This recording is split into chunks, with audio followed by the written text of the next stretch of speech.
Salut à tous, bienvenue dans cette nouvelle vidéo. On va évoquer l'actualité mercato du Paris Saint-Germain et elle est très riche en cette soirée de jeudi. On va commencer avec l'arrivée officielle de Lucas Hernandez au Paris Saint-Germain en provenance du Bayern de Munich.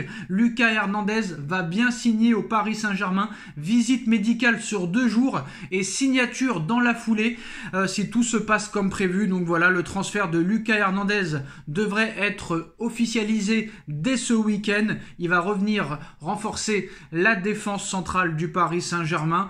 Le Paris Saint-Germain et le Bayern de Munich ont trouvé un accord officiel estimé à 40 millions d'euros plus 7 millions de bonus pour le transfert de Lucas Hernandez. Le Français doit s'engager 3 ans plus 1 année en option. C'est l'équipe qui annonce ça ce soir. Donc voilà, confirmation, le Paris Saint-Germain et le Bayern de Munich ont trouvé un accord estimé à 40 millions d'euros hors bonus pour le transfert de Lucas Hernandez. Le Français doit s'engager 3 ans plus 1 année en option. Donc c'est sûr que ça va faire jaser, très clairement, parce qu'on se rappelle que Lucas Hernandez est Marseillais, qu'il avait dit il y a quelques années qu'il était un très grand supporter de l'Olympique de Marseille. Et en plus de ça, un jour, il y avait un reportage chez lui et on a vu que dans sa piscine, il y avait un logo Olympique de Marseille. Donc ça va faire jaser. Je pense qu'il ne sera pas apprécié et pas accepté par les supporters parisiens. Mais il faut expliquer aussi, certes, que peut-être il est supporter marseillais, certes. Moi, j'étais pas pour ce transfert. Voilà, je vais vous dire la vérité. Après, c'est vrai que Paris s'en sort bien. Paris a bien négocié le prix. 40 millions d'euros, c'est bien. Pour un joueur qui accumule les blessures et qui avait 1 an de contrat encore, c'est pas mal. Faut voir ce qu'il va donner sur le terrain. Mais c'est vrai que je pense le public ne va pas l'accepter. Mais il faut pas oublier que beaucoup de joueurs à Marseille étaient pour le Paris Saint-Germain et ont fait les beaux jours de l'OM.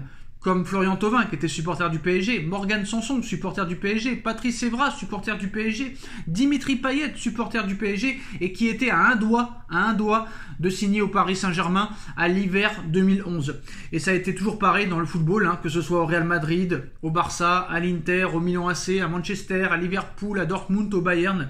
Voilà, maintenant le football c'est du business, et en plus de ça, c'est un joueur qui avait vraiment envie de venir au Paris Saint-Germain parce que le Bayern de Munich, dans son nouveau contrat à Lucas Hernandez, lui proposait un salaire beaucoup plus onéreux que ce que proposait le Paris Saint-Germain. Ça prouve quand même bien que Lucas Hernandez voulait vraiment signer au Paris Saint-Germain et qu'il n'en fait pas une affaire personnelle. En ce qui concerne Luis Enrique est arrivé officiellement à Paris. Le coach est là pour finaliser sa signature au Paris Saint-Germain. Luis Enrique va aussi pouvoir visiter le nouveau centre d'entraînement à Poissy et aménager les locaux comme il le souhaite. Donc voilà, il était bien à Paris, il a pu profiter de ce voyage pour finaliser les derniers détails de sa venue au Paris Saint-Germain, la composition de son staff et les contours du mercato. Il en a peut-être aussi profité également pour visiter le centre d'entraînement de Poissy. Mais malheureusement, toujours pas de date prévue pour la reprise de l'entraînement. On parle d'une date de 10 juillet, en l'absence de prolongation de Trophée des Champions, qui n'aura pas lieu cette année en 2023, mais en janvier 2024. C'est peut-être pour ça que Paris aussi, avec le dossier Mbappé, on va en parler. Énorme information dans quelques minutes, les postos. Une énorme information, peut-être un coup de tonnerre et un rebondissement incroyable dans le dossier Kylian Mbappé. Avant ça, El Shaddai Bichabou était à Leipzig aujourd'hui pour des entretiens. Il est allé voir le terrain du club, il n'y a pas encore d'accord. Le joueur et le club sont intéressés par un transfert. Pour moi, il faut s'en débarrasser. Pour moi, il n'a pas le niveau. Pour moi, il n'a pas une marge de progression. Je l'ai vu jouer très clairement cette année, que ce soit contre Strasbourg, contre Monaco. Il a été catastrophique. Alors contre le Bayern, d'accord, tu peux avoir certaines excuses, mais j'ai vu que voilà, il a vraiment des limites. Et pour moi, El Shaddai Bichabou n'a même pas le niveau de la Ligue 1. Et pour moi, c'est un joueur très moyen qui aurait peut-être sa place en Ligue 2, mais pas plus. Maintenant, on passe au dossier Kylian Mbappé, les postos. Le dossier Kylian Mbappé. Mbappé ira-t-il au Real Madrid cet été? Mbappé partira-t-il du PSG au Real en 2024? Mbappé va-t-il surprendre tout le monde en prolongeant son contrat au Paris Saint-Germain? Dans ce dossier, depuis des années, tout peut arriver. À l'été 2021, Mbappé voulait partir. Le Real a proposé 200 millions d'euros. Le PSG avait refusé et le Paris Saint-Germain avait réussi l'exploit à quelques semaines de la fin de contrat de Mbappé, de le prolonger. Tout le monde pensait que c'était jusqu'en 2025. On avait vu la photo du maillot, mais à l'arrivée, c'était que en 2024, avec une année en option activable seulement par Kylian Mbappé. Il y a 3 semaines, Kylian Mbappé envoie une lettre au Paris Saint-Germain et à la presse où il indique très clairement qu'il ne prolongera pas son contrat au-delà de 2024. Paris, très énervé, très frustré, très embêté, décide de le vendre. La presse espagnole et surtout PSG Community qui annonce et qui avait annoncé avant tout le monde, un mois avant l'arrivée de Luis Enrique, épingle très clairement son information en expliquant que le Paris Saint-Germain et Kylian Mbappé, c'est terminé, que le Paris Saint-Germain a fait savoir à Mbappé qu'il voulait le vendre, sachant qu'il ne voulait pas prolonger, et à moins que Mbappé décide de prolonger avant la reprise, le PSG décidera de le vendre. Alors, les dernières informations.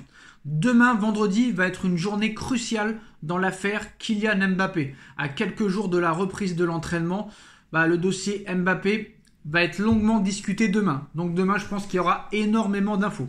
Alors, France Info et Marca nous annoncent ce soir qu'il y aura une rencontre et une réunion clé demain entre le Paris Saint-Germain et Kylian Mbappé. Une option prend de l'ampleur, contentant toutes les parties.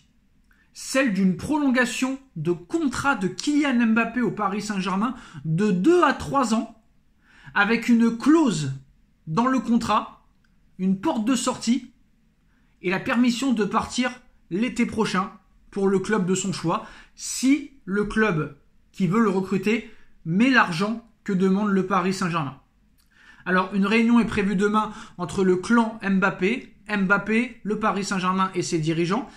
C'est simple, ou Mbappé prolonge, ou le club lui demandera gentiment de partir.